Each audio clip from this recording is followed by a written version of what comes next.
Good afternoon. As you've heard, my name is Trevor Dorling. I work for the Royal Borough of Greenwich. I'm based here in this building.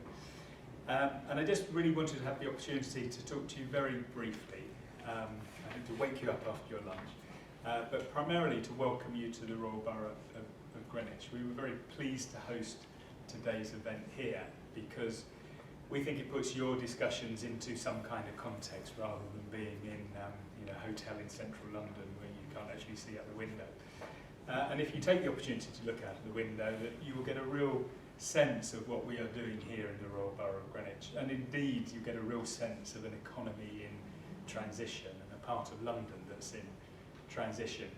And the Royal Borough of Greenwich, some of you will know it well, but basically it is everything on the south side of the river as far as you can see along the river.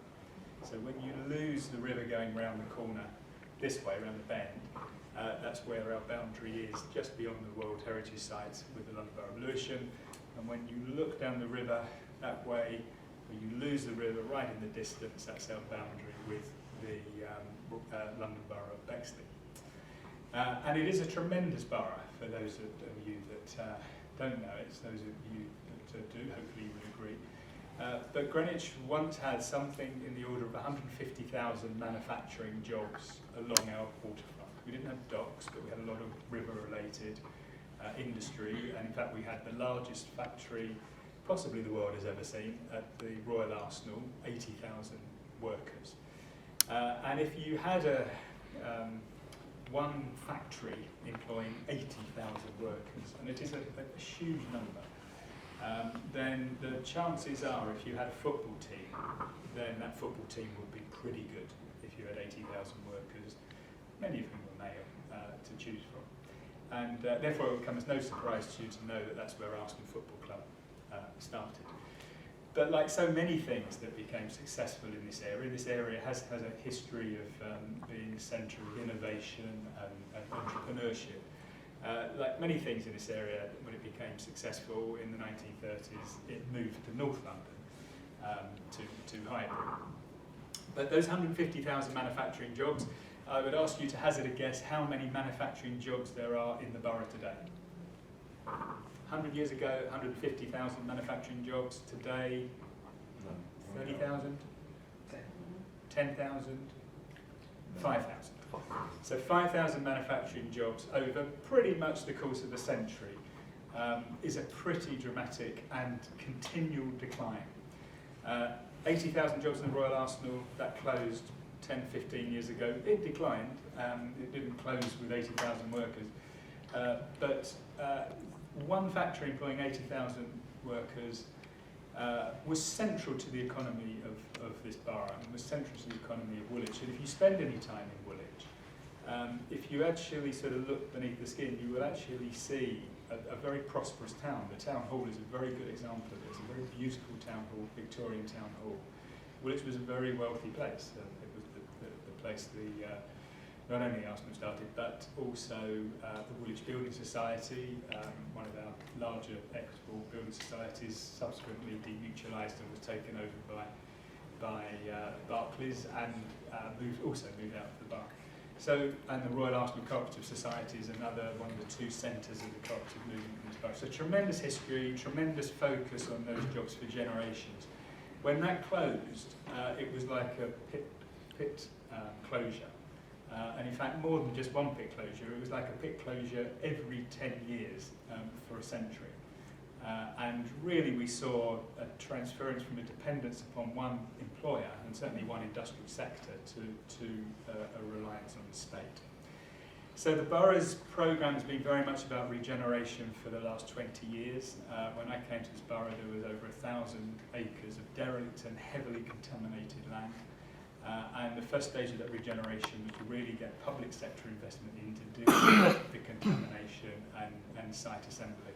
The next phase, which we're still in the next phase, was to bring the private sector in to actually get them to come in and build on that derelict land, whether it's retail, hotel, leisure, industry, offices. and to get infrastructure in as well. And that pretty much is a story which is replicated in this area of London, and we are one of 5 of London's growth boroughs. And the general view is that if London is to maintain its global status as a world-leading city, which it unquestionably is, if it is to maintain that status, then it needs to grow. And if it is going to grow, it's going to grow in this part of London. So it's a tremendous history and a tremendous past, and we're in this transition period between an old industrial past and this post-industrial future.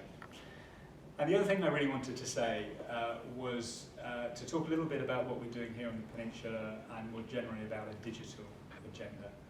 I think we have recognised that the future is very much digital, and there's great opportunities in this part of London and this borough to really exploit what technology can bring to underpin our future economy, but also to underpin our neighbourhoods as well. And we're very much engaged in the smart city agenda and the various discussions taking place around smart cities. Not adopt technology for the sake of it, but really to use technology to accelerate our objectives. Not just in terms of the physical fabric. It's great to talk about smart transport systems, but also actually how we deliver our services, how we can use technology to target services better, how we can use data to target our communities better, and actually how we can use that to actually create opportunities for businesses, big businesses, but also small businesses. And one of the interesting things in this whole growth in technology, which has really changed. I mean, I've been doing economic development for a long time, and talking about technology changing things is not new at all. But what we've really seen in the last sort of 5 to 8 years is really the take-up of technology, and probably Apple signifies that best. You know, when Steve Jobs brought out the iPhone, I don't think even he could have imagined that the real growth in apps, and really the industry that would grow up around apps. It's now very easy for someone to sit in their bedroom and come up with a good idea and work with Apple, work with coders to actually bring that to market. And as we're seeing that in cities as well, in terms of people coming up with ideas and finding it easy to collaborate and bring to market new applications. So we think there's tremendous potential there. I think all of you know Ravensbourne in the building next door but one. They have helped shape our thoughts on the role that technology will play. The building next door to us has got Transport for London in. They are major players in the technology world, working very closely with the developers of the peninsula and indeed the developers elsewhere in the borough to embed technology into their plans. And we're working with a whole bunch of partners as well, companies such as Cisco, who are based on the 10th floor of this building, collaborating with lots of small businesses to bring forward ideas. And perhaps that's one of the real areas which is very exciting, is that big companies are really kind of outsourcing a lot of their innovation and R&D to individuals and to small companies that really are footloose and fleet of foot, I should say, and able to bring forward innovation very, very quickly.